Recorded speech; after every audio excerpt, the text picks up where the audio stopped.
to answer them. Yeah. Yeah.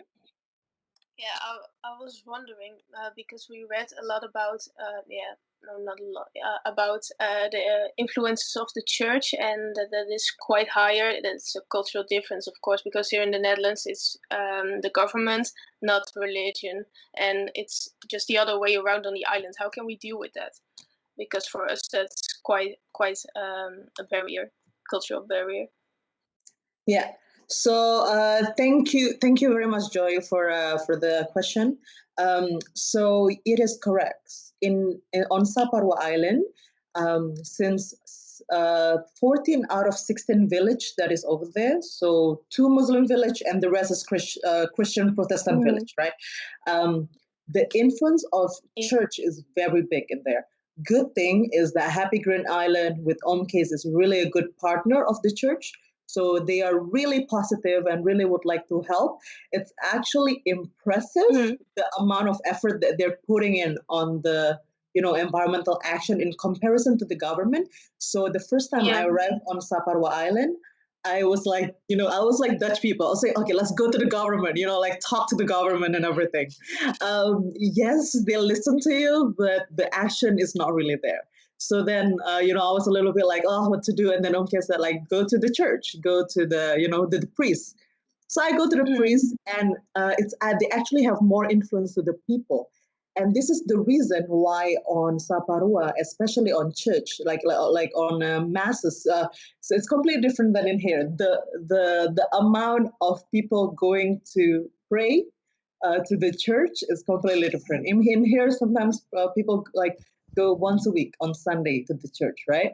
On Saparua Island, they have everyday different kind of prayer, and every week that happening. So it's like you probably pray, do has like a mass, little gathering of mass 3 times a week or something minimum, let's say.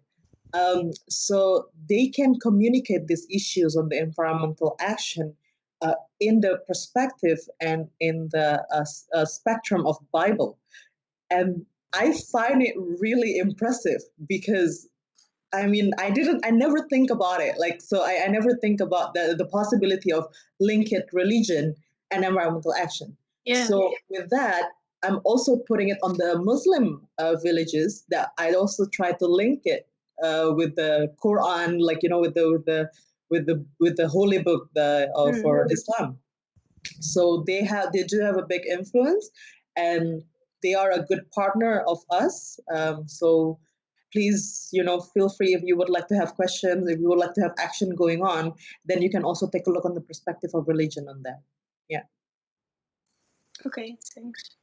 But you talked a lot about villages who are Christian, but is there advice of you how we can approach the villages who are Islamic?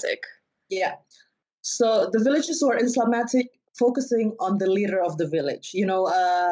I don't know if you're familiar with the term that is being used on the island. So you have Raja in there, which is the king of the isle of the village, let's say. So the leader of the village, of the Islamic village, has more influence because they can influence the priests. The difference of the Christian and the Muslim village is that with the Christian village, there is only one church. There is only one giant, church organization that is spread into 16 villages. So it's easy to reach the church organization in order to spread the message to the 14 village rather than going to every single village in order to get the message, right?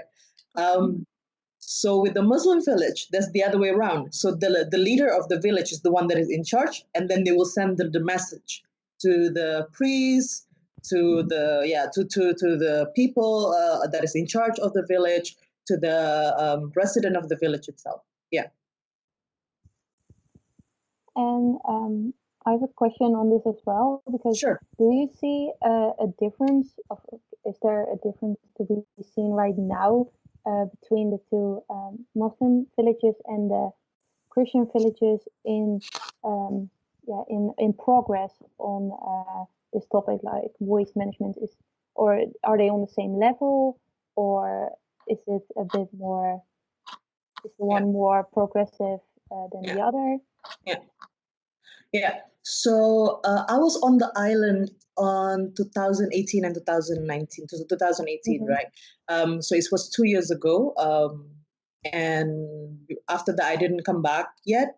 But I know that, the Happy Green Island organization that is run on the island itself, run by people from the Christian and the Muslim village. So they are together, let's say.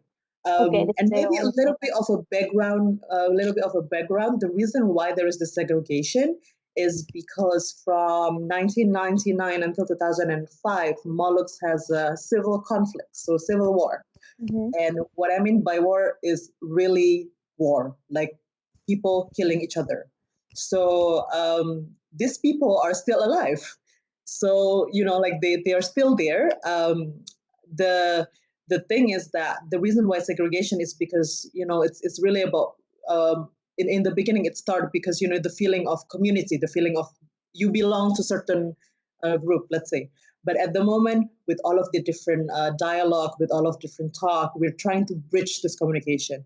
And this is also why waste management is very important because, bridging communication through something that is not related to the previous history is better. So when you see the different segregation, it's not there in the first place. It's there just because of, traumatic experience, let's say.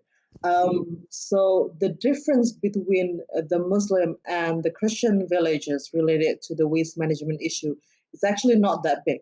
But there is a big differences, like on the action wise, on what people do, it's really not that big.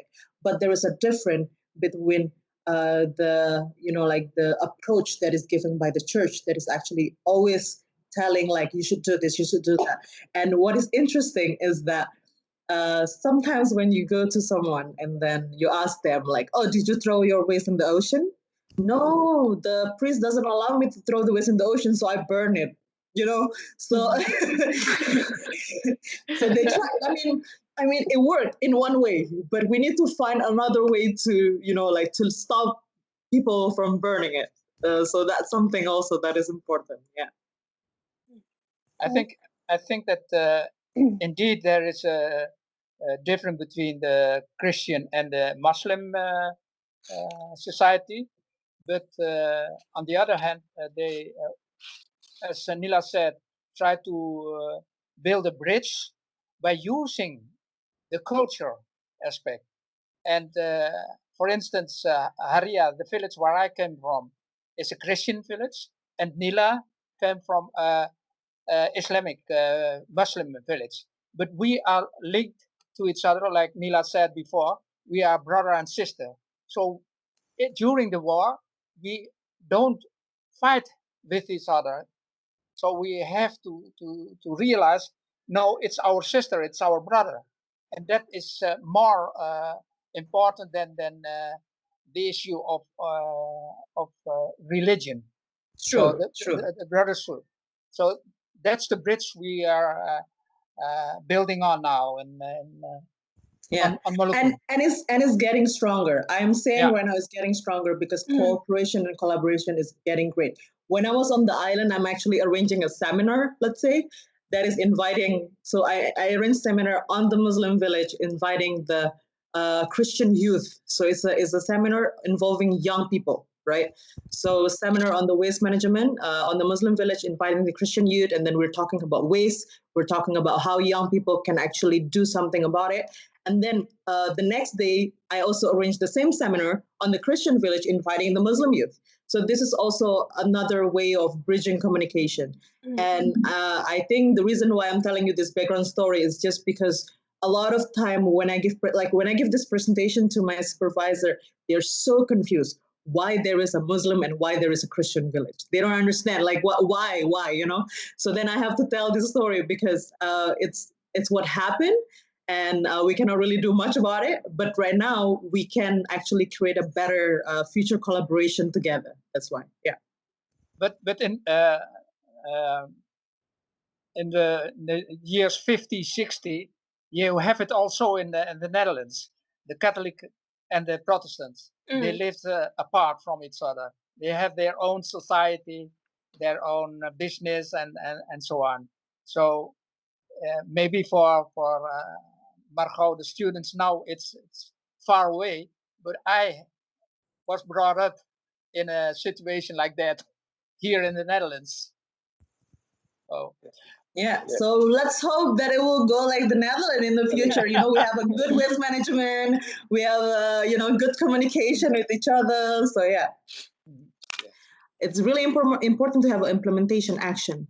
So I think Margot already mentioned that, the idea right now is to create like a good implemented, action that can be implemented. Mhm. So that's also something that we really, really need, because what I did on my previous time is collecting information, knowing like what is the amount, what is being thrown away in the ocean. It's a laborious work counting trash on the ocean when the trash is like 1 meter deep in the sand.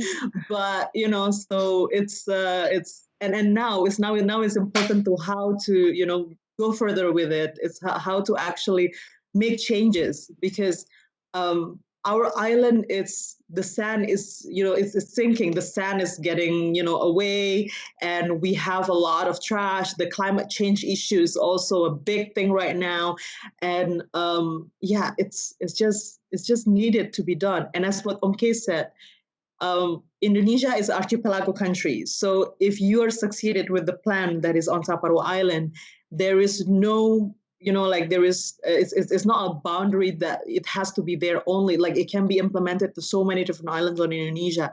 I mean, I'm also working for working on the Zero Waste Indonesia movement. So how to change habit, make it trend to people to not use single-use plastic or something. So that's also something that I can also use your help, your result can be implemented there too, especially on islands. And Saparua Island, and we have also Haruku, we also Nusala, we have so many islands on Moluccs, and all of them needs support. And I'm really, really, really thankful for you guys. Yeah.